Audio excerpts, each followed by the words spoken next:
사랑하는 여러분, 한 주간에도 평안하셨습니까? 오늘은 제 33과 이보다 더 좋은 복은 없다 여섯 번째 시간으로 긍휼히 여기는 자가 받을 하늘 행복이라는 제목으로 함께 은혜를 나누겠습니다. 여러분 가지고 계신 구역공과 174페이지를 펴시고 함께 읽어가면서 은혜를 나누겠습니다. 나눌 말씀과 외울 말씀은 마태복음 5장 7절 말씀입니다. 함께 읽겠습니다. 긍휼히 여기는 자는 복이 있나니 그들이 긍휼히 여김을 받을 것이며. 아멘. 읽겠습니다. 지난 시간에 대한 복습의 내용입니다. 예수 그리스도의 성품이자 팔복 중 네 번째 복인 의에 줄이고 목마른 자가 받을 행복은 다음과 같습니다. 첫째, 의는 전적으로 하나님의 뜻에 따르는 삶을 말합니다. 하나님의 뜻에 따르는 삶 주쳐놓으시고, 이게 바로 의입니다. 다시 말해 우리의 삶을 하나님의 뜻과 일치시키는 것을 말합니다. 둘째로, 의에 줄이고 목마른 사람은 하나님의 뜻을 알고 하나님의 뜻대로 살기 위해 죽기 살기로 몸부림치는 사람을 말합니다. 여러분, 하나님의 뜻을 알고 하나님의 뜻대로 살기 위해 죽기 살기로 몸부림치는 사람이다 줄쳐놓으시기를 바랍니다. 이런 사람이 바로 의에 줄이고 목마른 사람입니다. 셋째로, 의에 줄이고 목마른 자가 받을 하늘 행복인 배부름은 주치겠습니다. 하나님이 우리의 문제를 해결해 주시고 필요를 채워주셔서 더 이상 바랄 것이 없는 복을 말합니다. 여기까지 줄을 쳐놓으시기 바랍니다. 그렇다면 팔복의 다섯 번째 복이자 우리가 소유해야 할 예수님의 성품 중 다섯 번째인 긍휼히 여기는 자는 긍휼히 여김을 받을 것이며 라는 말씀의 정확한 의미는 무엇이며 우리가 이를 통해 받을 수 있는 축복은 무엇일까요? 그렇다면부터 축복은 무엇일까요? 가로해 놓으시고 오늘 우리가 살펴볼 문제 제기입니다. 첫째로, 긍휼이란 무엇을 말하는 것일까요? 주십니다. 긍휼이란 무엇을 말하는 것일까요? 긍휼에 대한 정의입니다. 구약 성경에서 긍휼을 뜻하는 단어는 히브리어 헤세드입니다. 헤세드 동그라미 쳐놓으시고요. 이 단어는 하나님의 성품이나 행동을 설명할 때 주로 사용되었으며 그 뜻은 무조건적으로 우리를 불쌍히 여기시는 하나님의 사랑을 뜻합니다. 이 사랑은 마치 태양이 그 빛을 대가 없이 만물에게 비추듯이 주치겠습니다. 아무런 조건 없이 쏟아 부어주시는 사랑을 말합니다.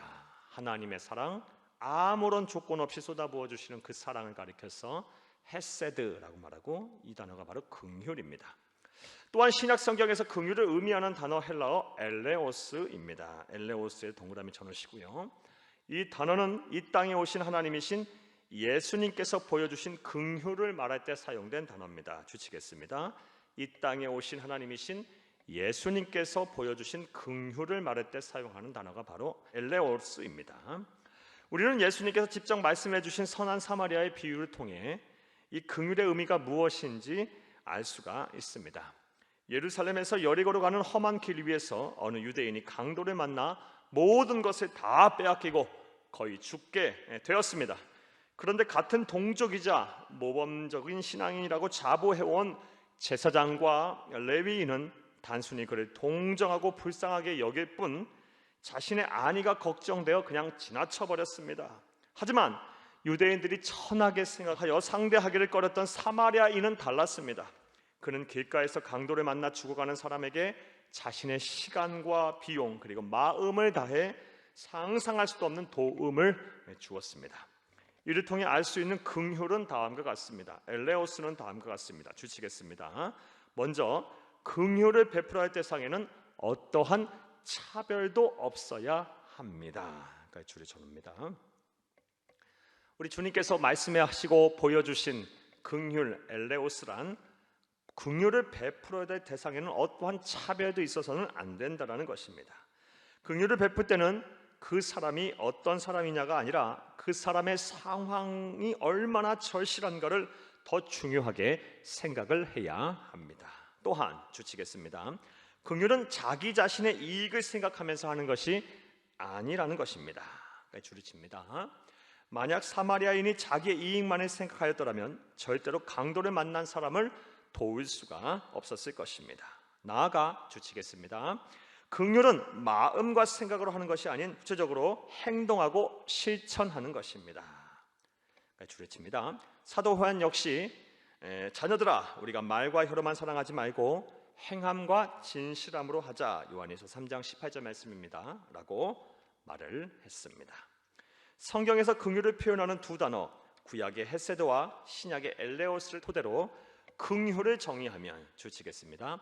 하나님이신 예수님이 보여주신 대로 사랑이 필요한 사람에게 찾아가 아무런 조건도 차별도 없이 그를 불쌍히 여기고 실제적으로 돕는 것입니다.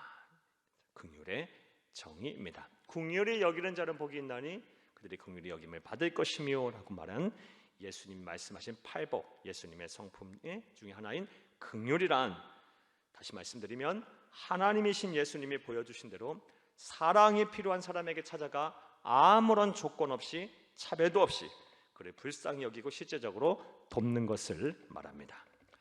둘째로, 그렇다면 우리가 긍휼히 여겨야 할 대상은 누구일까요? 우리가 긍휼히 여겨야 될 대상에다 주칩니다. 먼저 주치겠습니다. 구원을 받지 못한 사람을 긍휼히 여겨야 합니다. 하나님의 백성, 하나님의 자녀, 먼저 구원을 받은 하나님의 자녀는 구원을 받지 못한 사람을 향해서 불쌍히 여기는 마음을 가져야 합니다.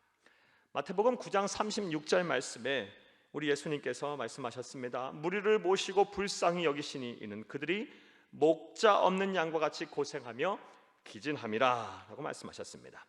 예수님은 신분의 고하나 빈부귀천과 관계없이 마음속에 하나님을 모시지 않고 사는 자들이라면 누구나 심히 불쌍하게 여기셨습니다. 즉 구원받지 못한 사람이라면 마치 목자가 없어서 어디로 가야 할지 몰라 헤매며 고생하는 양처럼 생각하시며 불쌍히 여기신 것입니다. 따라서 우리들도 예수님처럼 믿지 아니하는 형제 자매들을 바라보며 긍휼히 여겨야 합니다. 또한 주치겠습니다. 고통 중에 있는 사람들을 긍휼히 여겨야 합니다. 사랑하는 여러분, 우리가 긍휼히 여겨야 될 두 번째 대상, 고통 중에 있는 사람들을 불쌍하게 생각하고 긍휼히 여겨야 합니다. 예수님은 세상에서 고통당하고 괴로움을 당하는 사람들을 불쌍히 여기셨습니다. 거기에서 그치신 것이 아니라 가난한 자, 병든 자, 귀신 들린 자, 마음의 상처를 입은 자들에게 찾아가셔서 아무런 조건 없이 그들을 치료하시고 회복시키셨습니다. 따라서 우리도 그렇게 해야 합니다. 몸이 아프고 마음이 아프고 가정 환경이 어렵고 살 소망이 없으며 먹을 것 입을 것이 없는 우리의 이웃들이 참으로 많습니다. 우리는 예수님의 마음을 가지고 애타게 긍휼을 기다리는 사람들을 도와야 할 것입니다. 우리가 긍휼히 여겨야 할 대상, 먼저는 구원받지 못한 사람들을 불쌍히 여겨야 합니다. 긍휼히 여겨야 합니다. 또한 나아가서 인생의 고통 중에 있는 성도들, 사람들을 바라보며 긍휼히 여겨야 합니다. 셋째로, 긍휼히 여길 자가 받을 하늘 행복인 주치겠습니다. 긍휼히 여김을 받는다는 말의 의미는 무엇일까요? 긍휼히 여기는 자는 복이 있나니 그들이 긍휼히 여김을 받을 것이며 라고 말씀하셨는데, 긍휼히 여김을 받는다라는 말의 의미는 무엇일까요? 문자 그대로 주치겠습니다. 우리가 긍휼을 실천하면 하나님께서 우리를 긍휼히 여기셔서 도움이 필요할 때에 반드시 함께해 주신다는 것입니다. 가의 줄이칩니다. 그런데 이 구절을 조금만 깊게 생각해 보면 참으로 떨리는 말씀임을 알 수가 있습니다. 우리가 구원을 받을 때는 값없이 하나님의 조건 없는 긍휼히 여기심으로 구원을 받았습니다. 그렇죠. 하나님의 조건 없는 사랑, 말로 표현할 수 없는, 한거할 수 없는 그 은혜로 말미암아 우리가 구원을 받았어요. 하나님의 선물로, 구원은 하나님의 선물입니다. 하나님의 사랑으로 받았어요. 하지만 구원을 받은 다음에 하나님께로부터 긍휼을 얻으려면 조건이 있다라는 것입니다. 이것은 우리 예수님께서 직접 말씀하셨습니다. 누가복음 6장 38절 말씀에 주라 그리하면 너희에게 줄 것이니 곧 후이되어 누르고 흔들어 넘치도록 하여 너희에게 안겨주리라. 너희가 헤아리는 그 헤아림으로 너희가 헤아림을 도로 받을 것이니라. 사랑하는 여러분, 또한 너희가 사람의 잘못을 용서하면 너희 하늘 아버지께서 너희 잘못을 용서하려니와 너희가 사람의 잘못을 용서하지 아니하면 너희 아버지께서도 너희 잘못을 용서하지 아니하시리라. 마태복음 6장 14절에서 15절 말씀입니다. 라는 말씀도 하셨습니다. 주시겠습니다.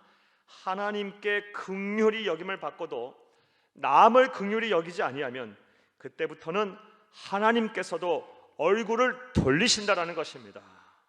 무서운 말씀이죠. 참 떨리는 말씀입니다.